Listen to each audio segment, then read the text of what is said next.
Hold compression steady, I'm purging clear. We need to push, now. I can't find the clamp, it's slipping. The monitor screams a flat, rising tone. Red light washes over the operating room.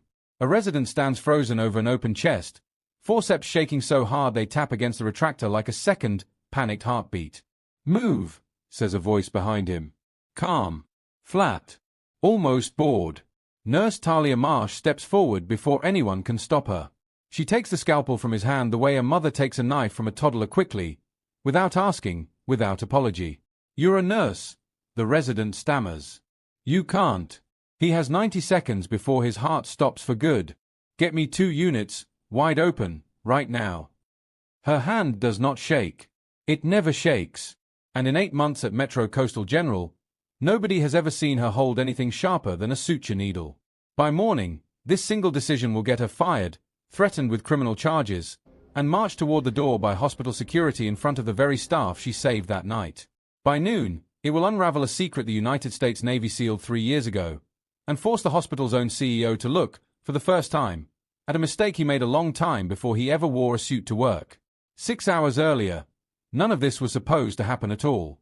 The blizzard outside had nothing on the storm that was about to move through this hospital's chain of command by sunrise, and nobody standing in that operating room yet had any idea how far this single night would travel. Hey, quick question before we go further. Where are you watching from tonight? Drop it in the comments. I would genuinely love to say hello and find out how far this story has traveled to reach you. Now let's get back to the story. Metro Coastal General sat 3 blocks from the water, close enough that on quiet nights the nurses could hear the tide against the seawall. That week, the tide was the least of anyone's worries.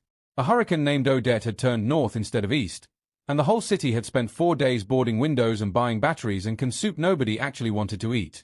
Talia Marsh did not board her windows. She did not buy batteries.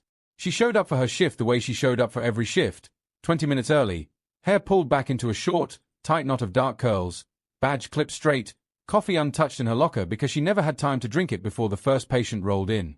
She had been at Metro Coastal for 8 months. In that time she had said perhaps 40 words to anyone who was not a patient.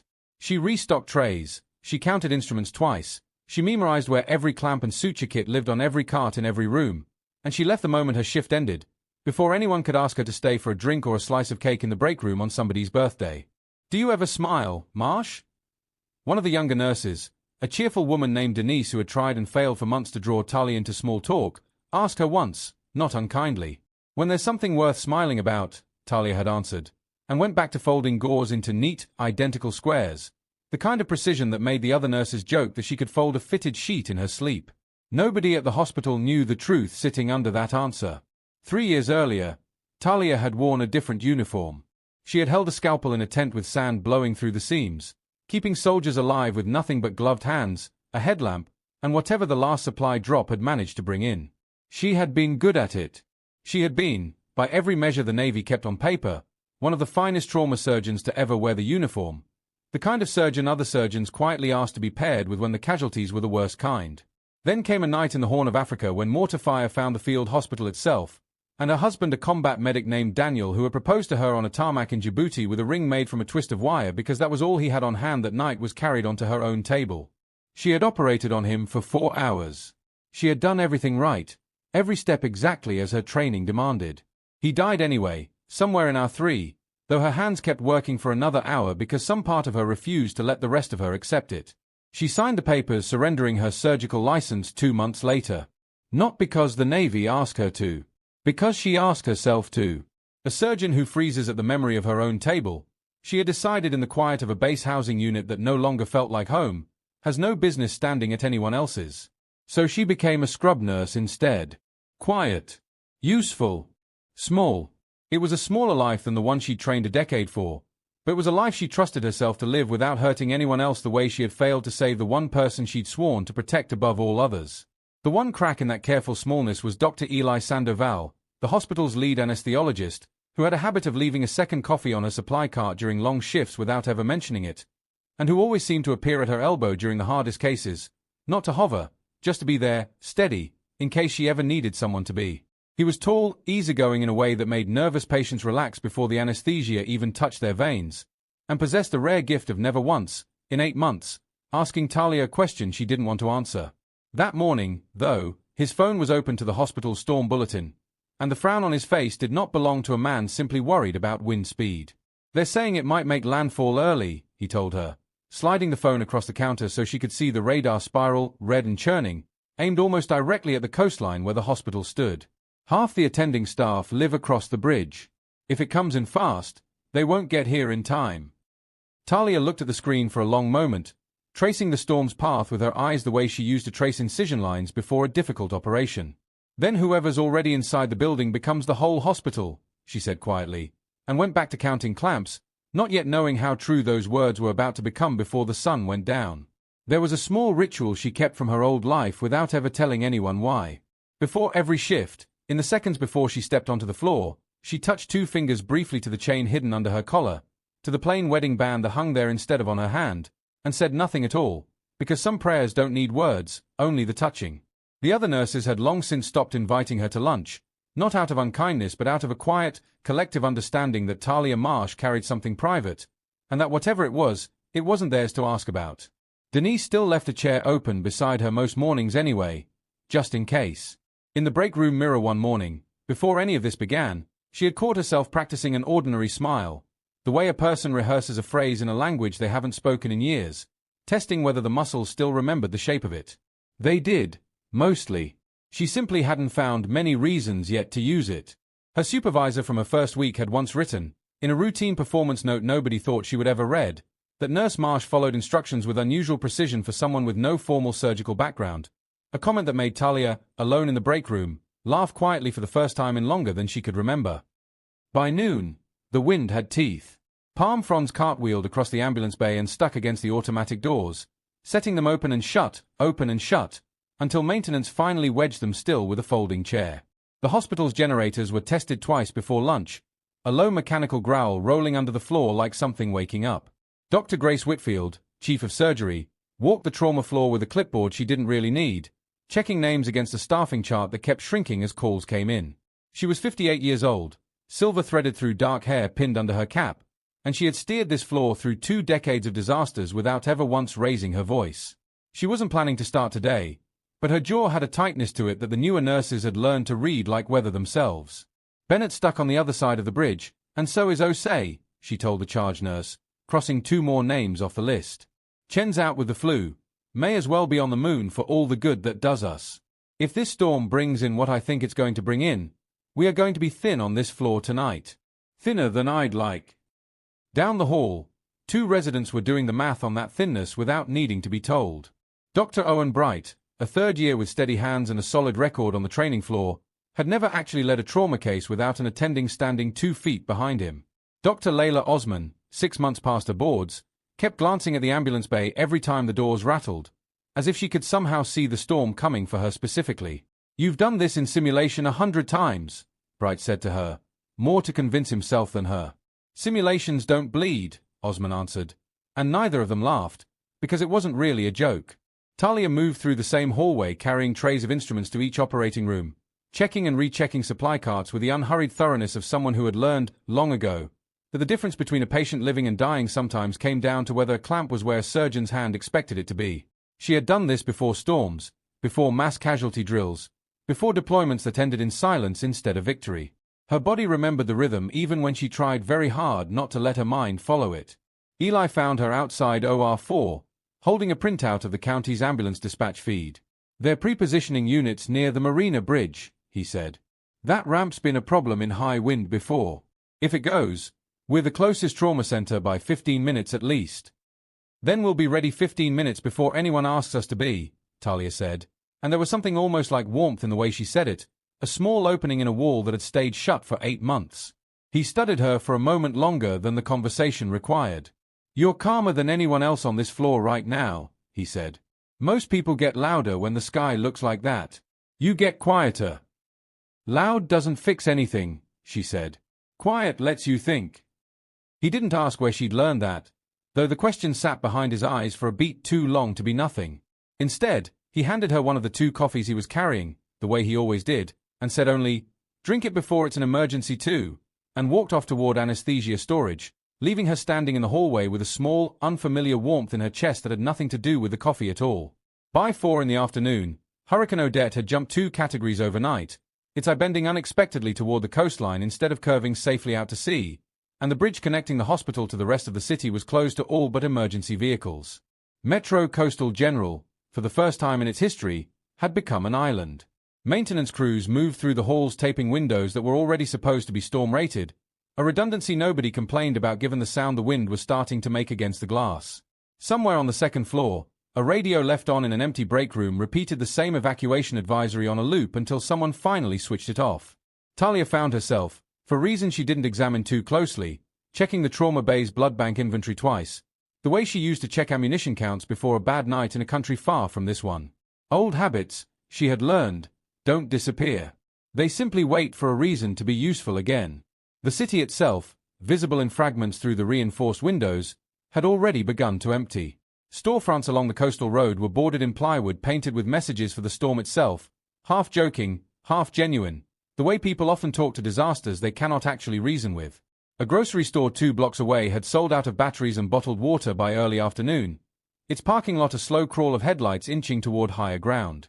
Inside the hospital, the mood held a strange, practiced calm that only people who have weathered disasters before can manage, a calm built less on confidence than on the simple knowledge that panic never once made a bad night shorter.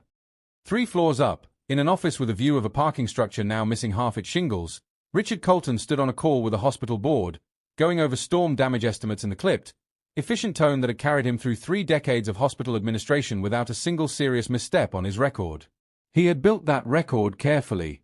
He had started, many years earlier, in a much smaller office, processing paperwork nobody else wanted to touch, discharge forms and medical board reviews and the occasional sealed personnel file that came through requiring a signature and nothing more. He remembered almost none of those files specifically anymore. Thousands of names had passed through his hands over those years, each one reduced to a line item, a stamp, a folder returned to a shelf. The structure is saying the east parking level needs a full inspection before we reopen it to staff, he told the board, pacing in front of a window still streaked with rain. I want that inspection done by tomorrow morning. I don't want anyone getting hurt in a building I'm responsible for because I was too slow to call it. It was, in its own way, the same instinct that would drive him 6 hours later to reach for a termination form the moment he learned a nurse had operated without a license.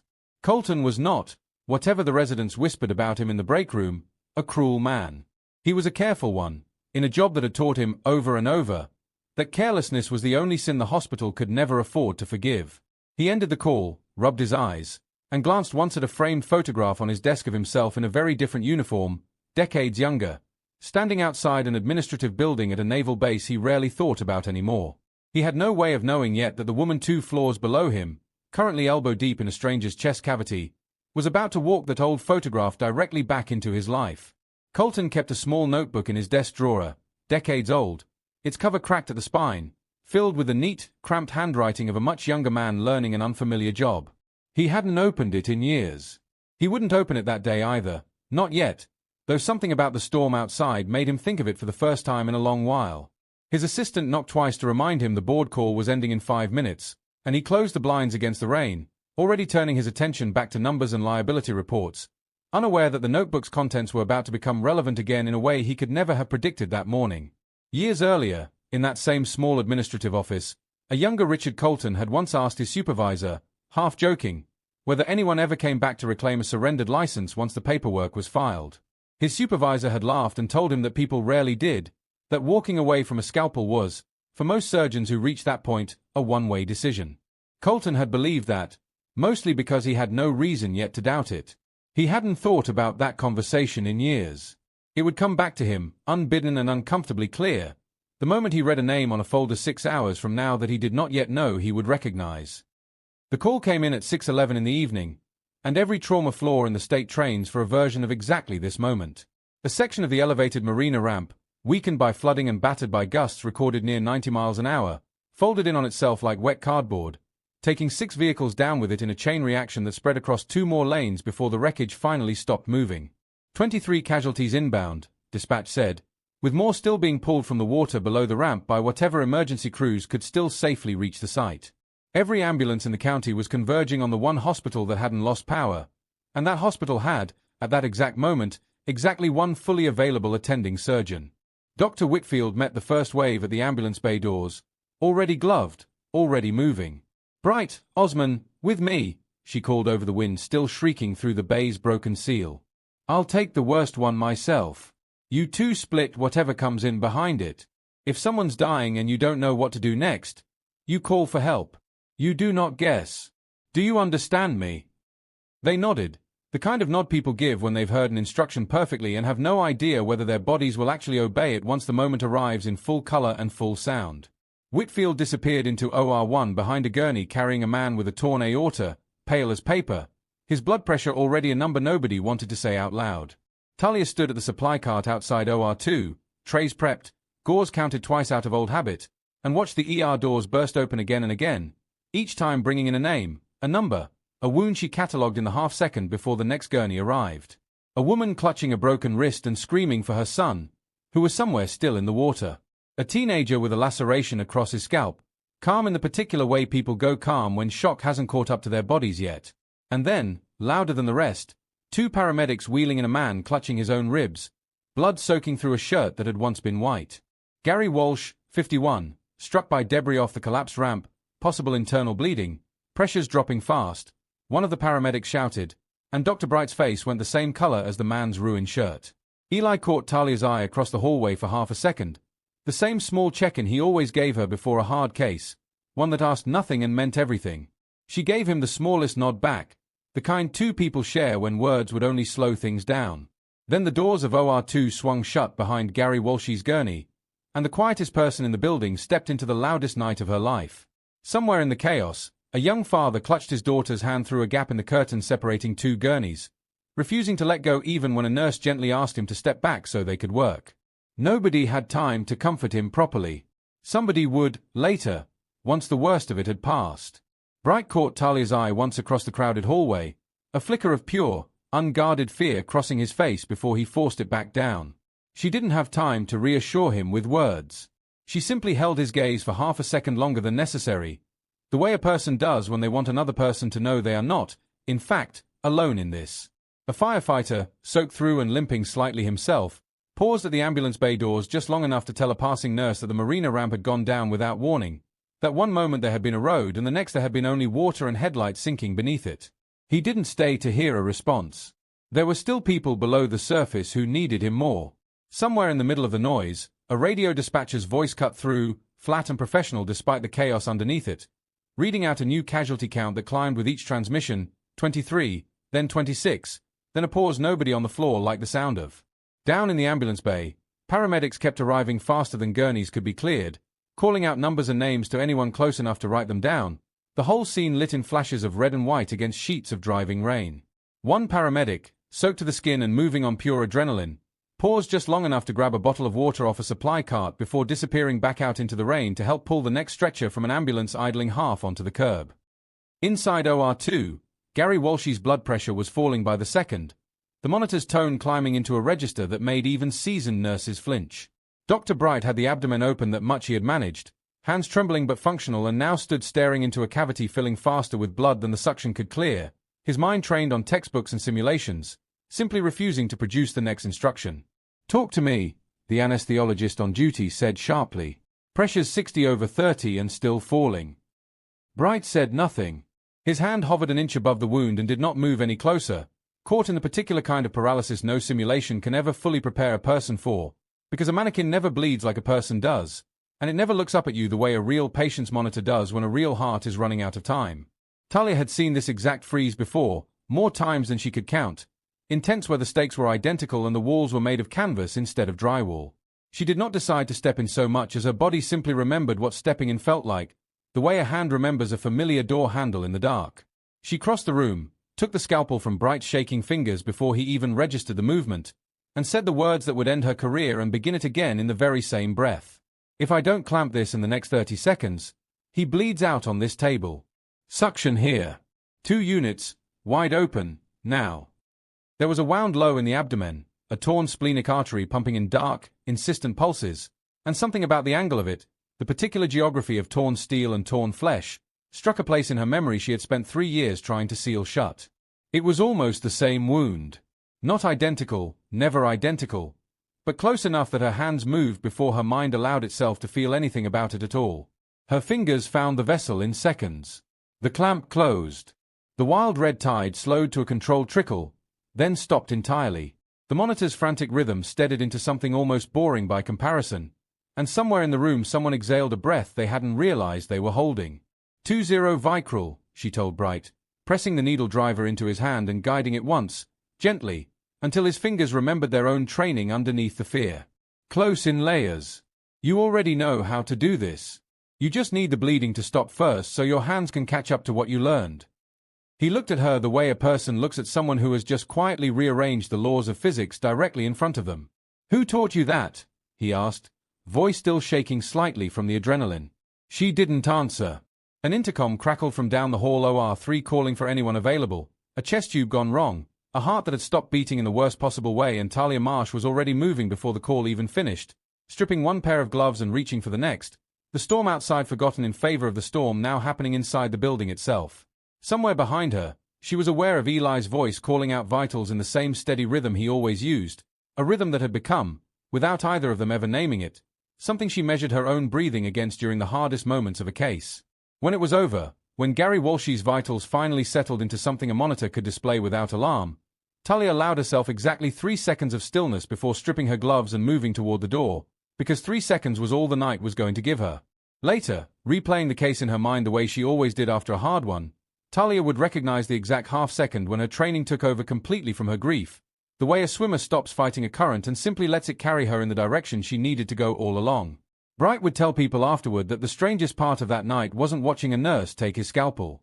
It was watching her hand him back his own confidence a few minutes later, folded into a single, simple instruction, as if confidence was something that could be lent out and returned like a borrowed tool. The instrument tray at her side had been arranged, without her needing to think about it, in the exact order her hands would need each item, muscle memory built over a decade of operations where a half-second of searching for the right clamp could mean the difference between a save and a loss. Somewhere at the edges of her concentration, she was aware of the storm still howling outside, muffled by concrete and distance, a reminder that the chaos in this room was only one small piece of a much larger chaos happening across the entire city that night. OR3 held a 29-year-old woman named Priya Anand, a nurse from the hospital's own pediatric floor, caught in the same wreck on her drive home before her shift. Dr. Osman had misjudged the angle on a chest tube in the panic of the moment, and what should have relieved a collapsed lung had instead nicked something it never should have touched. The monitor showed the ragged, dangerous rhythm of a heart sliding into arrest. Talia didn't ask what had happened. There wasn't time to ask.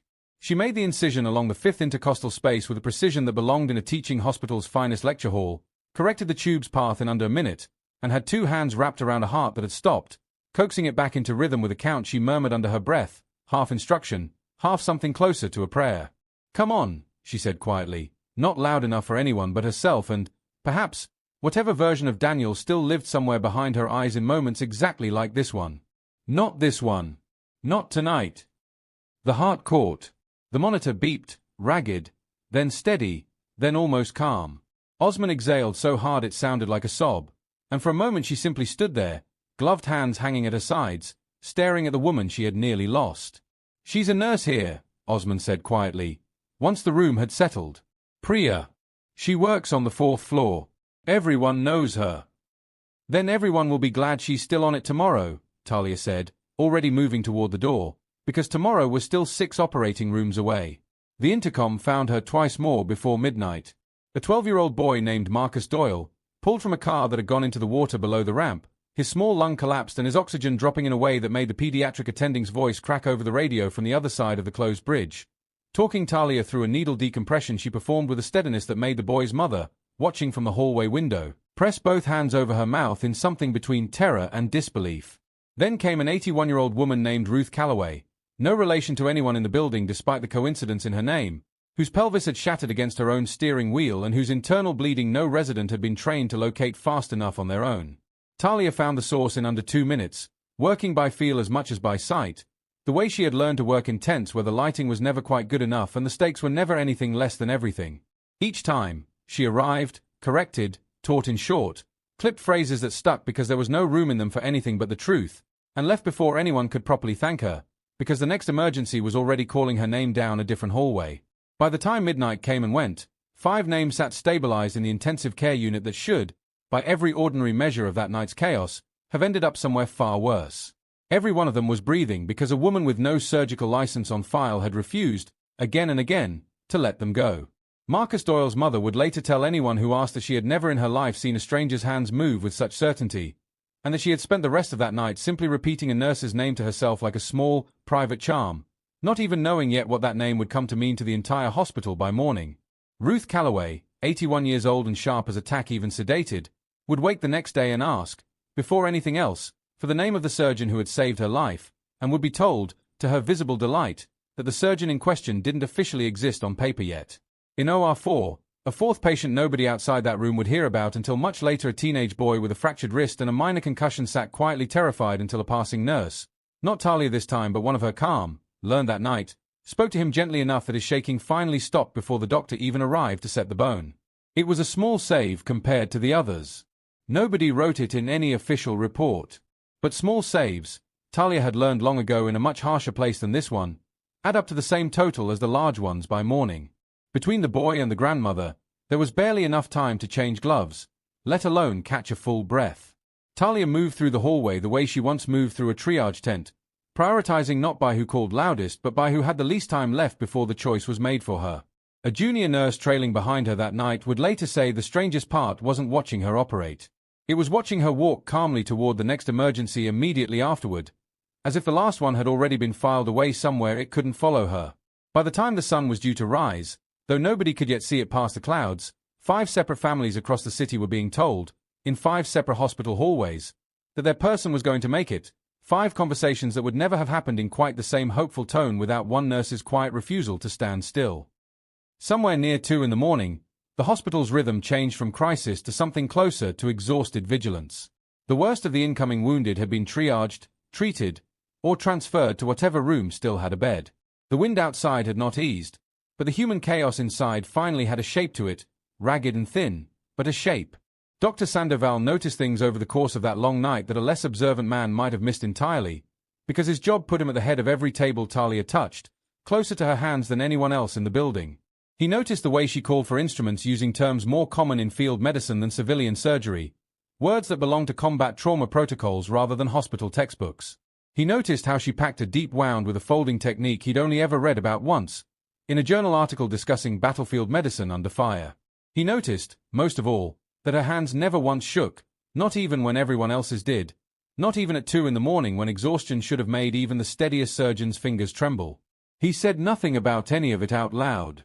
He simply stayed close, the way he had for 8 months, handing her equipment before she asked for it, adjusting sedation with a precision that matched her own, forming without either of them naming it the kind of partnership that some surgical teams spend entire careers trying to build. Between cases, in the 60 seconds it took to scrub, he found her alone at the sinks, water running over hands that had spent the whole night either saving someone or preparing to save someone else. The overhead light buzzed faintly. Somewhere down the hall, a monitor beeped in a slow, steady, reassuring rhythm. "Where did you learn to do all this?" he asked quietly. No judgment in it at all, only something closer to wonder. She looked at the water running pink, then clear, over her knuckles, the way it always did after a long case, the way it had run in a different sink, in a different country, more times than she liked to remember. "Somewhere I don't talk about anymore," she said. He didn't press. He simply stood beside her at the sink, close enough that their shoulders nearly touched, and said nothing else, because some nights the kindest thing a person can offer is silence that doesn't ask for anything back. For a moment neither of them moved. The storm rattled the reinforced windows down the hall, a low, distant sound, and under the fluorescent hum of the scrub room, something passed between them that had been building quietly for 8 months without either of them giving it a name. He reached over, not toward her hands, but to gently brush a strand of hair back from where it had come loose against her cheek, careful, unhurried, the way he handled everything that mattered to him. "You don't have to tell me tonight," he said softly. "But I'd like to know you. Not just the version of you that fixes everyone else."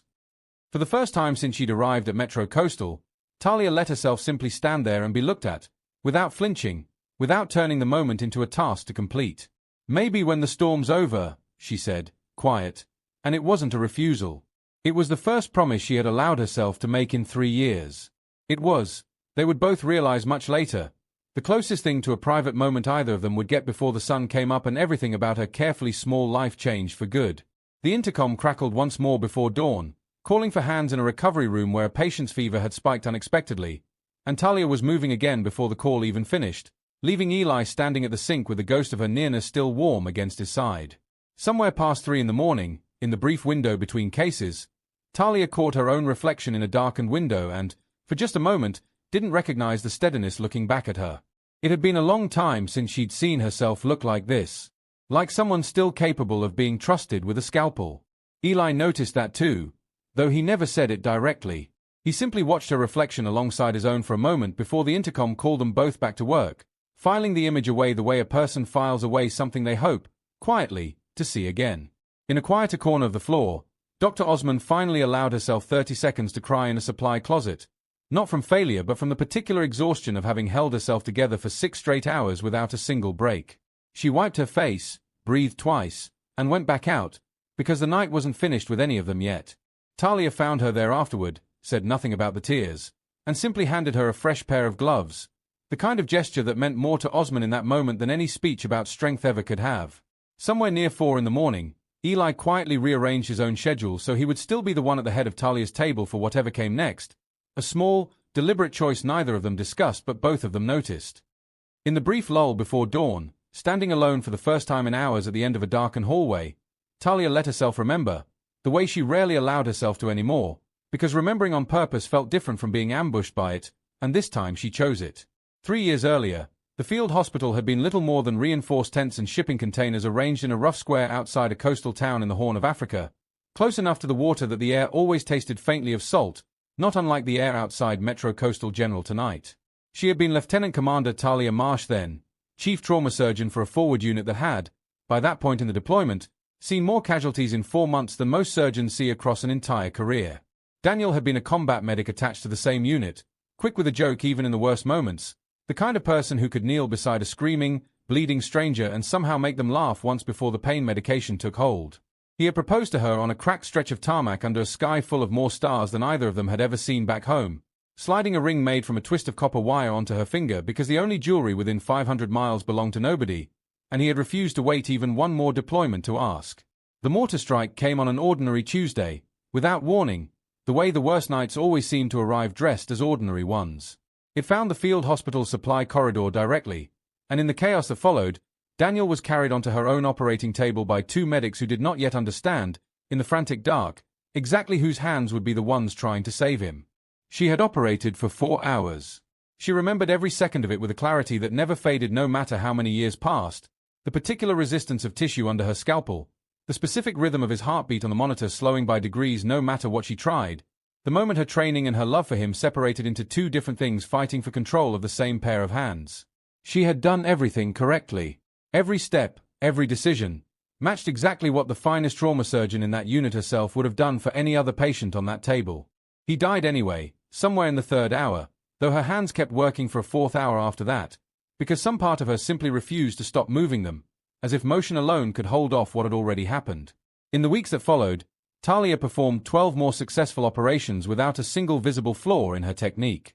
Nobody outside her own mind ever saw the crack that had opened inside her, the quiet, growing certainty that a surgeon who could not save the one person she loved most in the world had no right to keep pretending her hands were trustworthy with anyone else's. She surrendered her license 2 months later, in a small administrative office 3,000 miles from that tarmac, signing forms handed to her by a young Navy officer doing a rotation in medical discharge processing, a man she barely looked at and would not remember at all until the moment, months from now, when his face would appear across a hospital boardroom table wearing a different uniform entirely. Standing now in a quiet hallway at Metro Coastal General, 3 years and 1 hurricane away from that tarmac, Talia pressed her palm flat against the cool glass of a window rattling gently under the wind, and allowed herself, for just a moment, to miss him without trying to fix it, before pushing off the glass and walking back toward whichever room needed her hands next.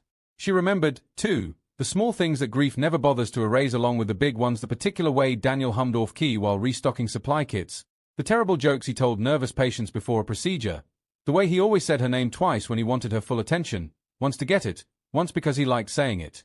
She did not let herself cry in that hallway. She had done all of her crying, she told herself, in the 2 years right after.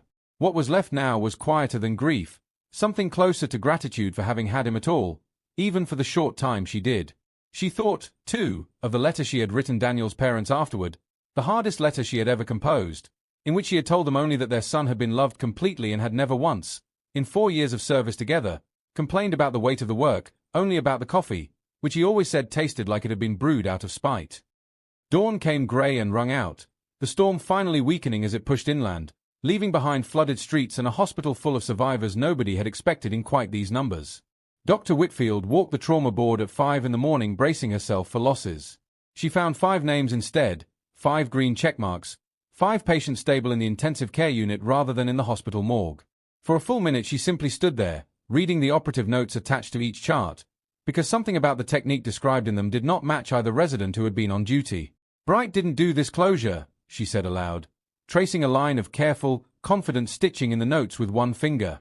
And Osmond didn't fix that chest tube herself, not with this kind of precision. Who was actually in these rooms? It was Osmond, still pale from her own long night, who said the name first. Nurse Marsh.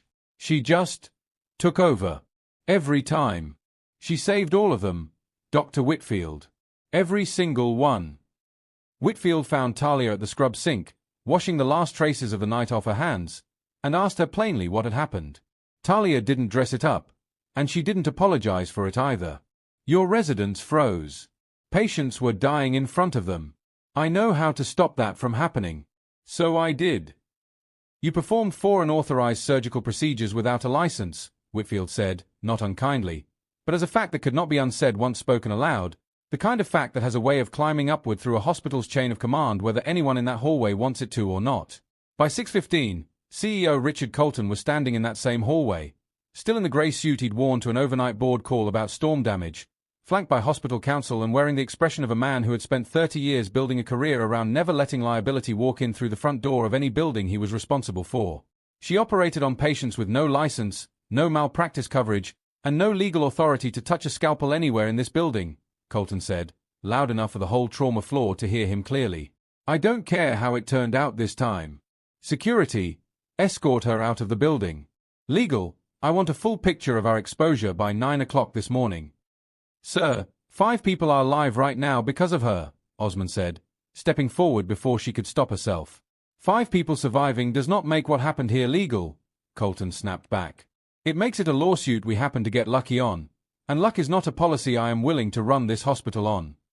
Talia stood in the middle of all of it and said nothing in her own defense, because some quiet part of her had been waiting 3 years for someone to finally tell her she didn't belong anywhere near an operating table again. And here it was, arriving right on schedule, almost a relief in its own strange way. It was Eli who finally broke the silence, stepping between her and the security guard already reaching for her arm. Before you throw away the best set of hands I've seen touch a table in 15 years, he said, voice steady but hard in a way none of them had heard from him before, somebody in this hallway should probably ask why they're that good in the first place. That single question was enough to make Dr. Whitfield stop halfway to the elevator.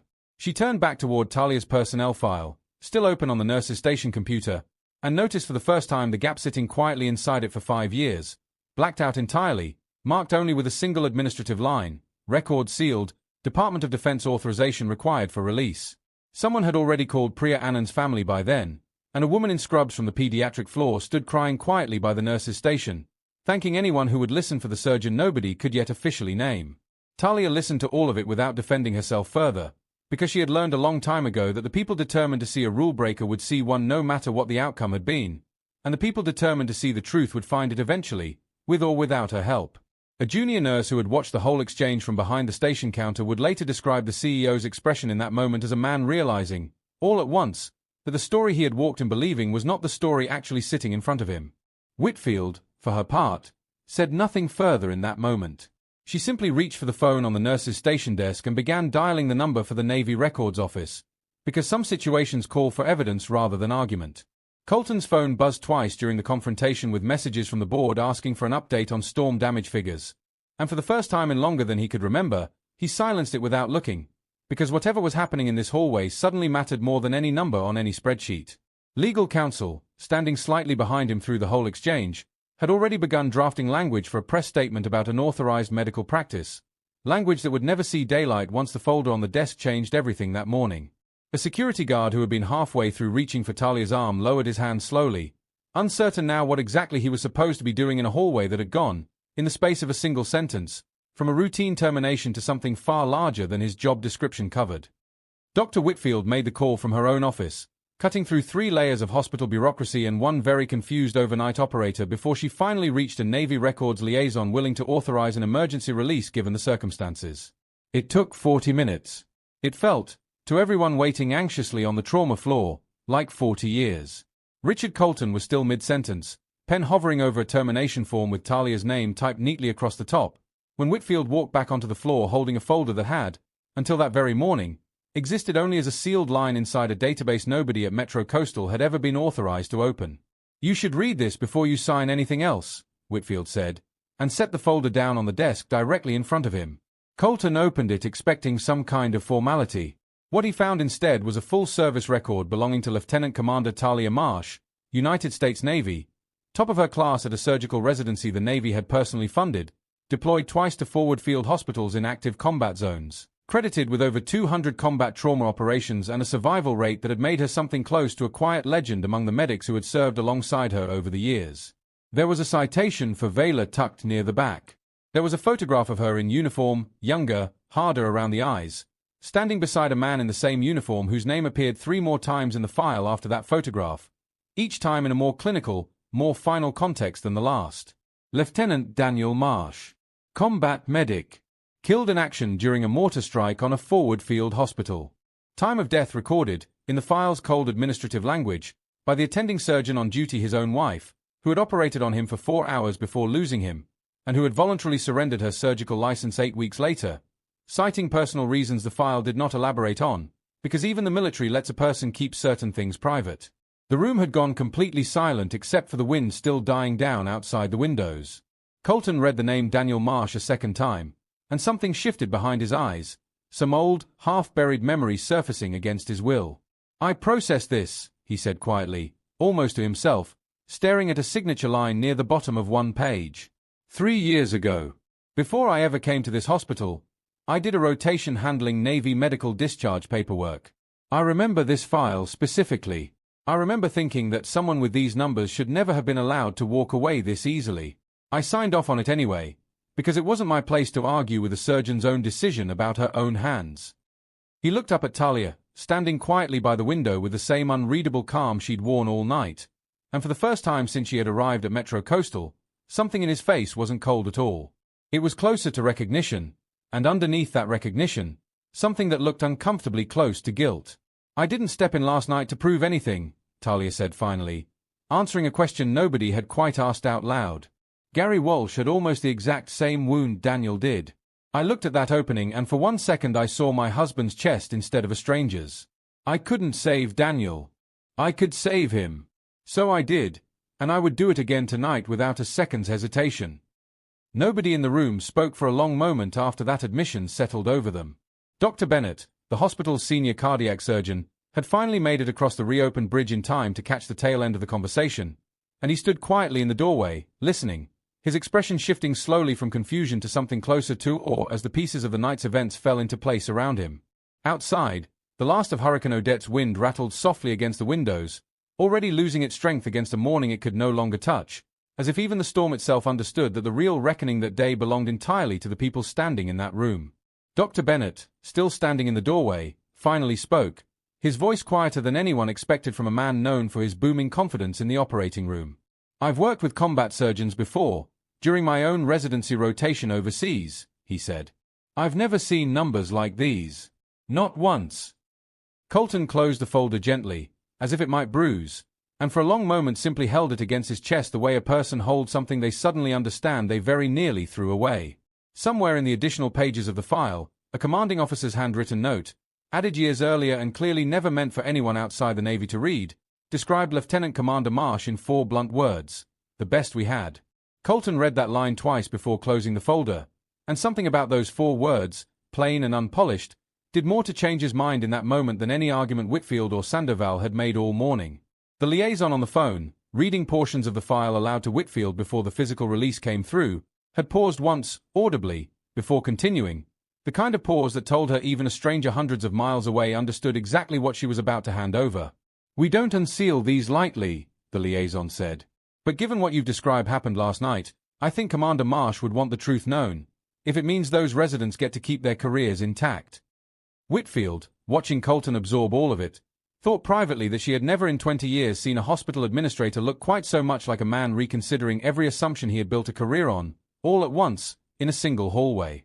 Somewhere far down the same hallway, unnoticed by anyone in the boardroom, Denise stood quietly by the nurse's station with her hand pressed over her mouth, having pieced together enough of the conversation to understand that the quiet woman who never smiled had just been revealed, in the space of one long morning, as the bravest person any of them had ever worked beside. The termination form stayed on the desk, unsigned, the ink from Colton's pen slowly drying against the cap he had forgotten to close. Dr. Whitfield was the first to say aloud what everyone on that floor already believed in their bones. "If you fire the best trauma surgeon this hospital has ever had inside its walls, you can add my resignation to that very same stack of paperwork, Richard." Osman and Bright stepped forward together, still in scrub stain from the night before, exhaustion written plainly across both their faces. "She didn't take our patients away from us," Bright said. "She gave them back to us. Everything I know how to do tonight, I learned from watching her hands move, not from any textbook I've ever read." "She taught me more in 6 hours than 2 years of residency," Osman added quietly. "If she goes, a part of what I learned tonight goes with her, and I don't think I'm ready to lose that yet." Colton stood there for a long moment, the folder still open in his hands. A career built entirely on caution weighed suddenly against an entire night's worth of lives that caution alone would have certainly lost. He looked once more at the photograph of the young Navy officer in uniform, then at the woman standing quietly by the window, and something in him that had been closed for a very long time finally opened, just enough. "The termination is rescinded," he said, tearing the form cleanly in half and setting it in the recycling bin beside his desk with a finality that surprised even him. "The hospital will sponsor her civilian surgical license, full reinstatement, effective as soon as the paperwork can move through the state board. And I would like to formally offer her the position of Deputy Chief of Trauma, if she is willing to accept it." Talia didn't answer right away. She looked instead toward Eli, standing quietly by the door the way he always stood near her hardest moments, close enough to matter, careful enough never to crowd her. He gave her the same small nod she had given him at the start of that long night, the one that asked nothing and meant absolutely everything. "I'll take it," she said finally, "on one condition. Every resident on this floor learns what I learned tonight, properly, formally, so that nobody ever has to freeze over a dying patient again simply because no one took the time to teach them what to do next." Colton agreed before she had even finished the sentence, and Dr. Bennett, still standing quietly in the doorway, added that he would personally help build the training program himself, calling it, with something close to admiration, long overdue. Later that morning, once the forms were signed and the storm had cleared enough for the first relief crews to finally cross the reopened bridge, Talia walked the quiet hallway outside the intensive care unit alone. She stopped outside Priya Anand's room, watching a husband hold his wife's hand through the glass, watching a chest rise and fall that would never have risen again without her steady hands the night before. For 3 years she had believed those hands were something to hide from the world. Standing there now, in the pale morning light, she finally let herself believe the opposite entirely, that grief and skill could live together inside the very same two hands, and that surviving a loss did not mean betraying the person she had lost by choosing, finally, to live fully again. Eli found her there a few minutes later, 2 coffees in hand, the way he always found her after her hardest shifts, except this time he didn't have to guess whether she wanted the company. "I heard you took the job," he said, handing her one of the cups.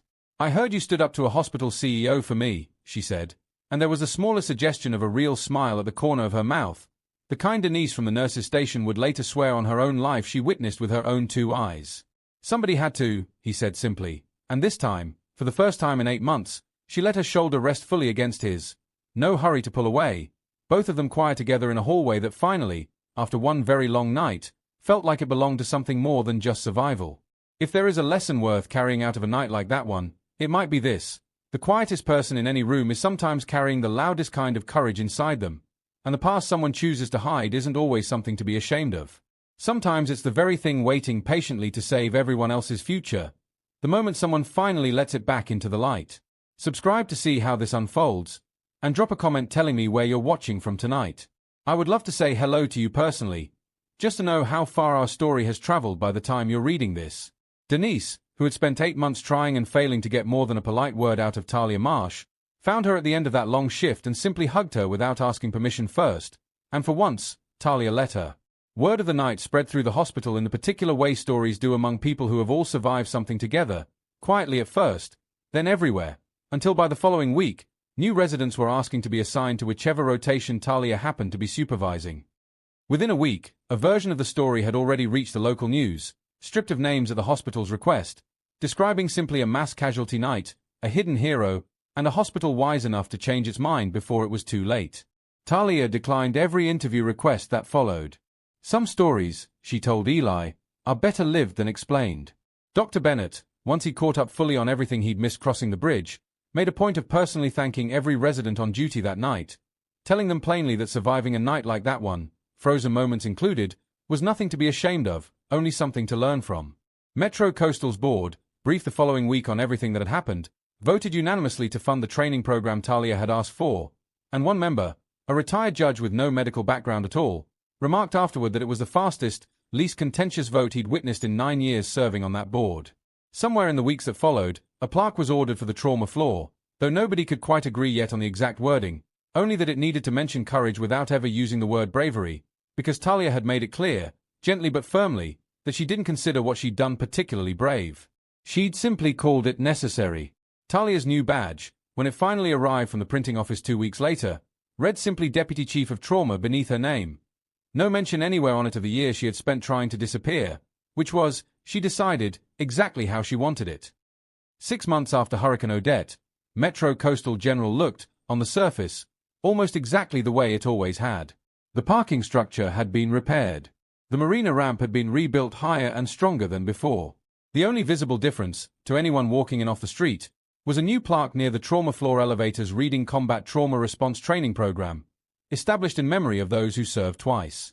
Talia Marsh stood at the head of a conference room twice a month now, teaching residents the same folding technique she had once used on a stranger named Gary Walsh, the same rapid decompression that had saved a 12-year-old boy pulled from floodwater, the same calm, clipped instructions that had once saved 5 lives in a single impossible night. Dr. Bright, no longer quite so quick to freeze, sat in the front row every single time.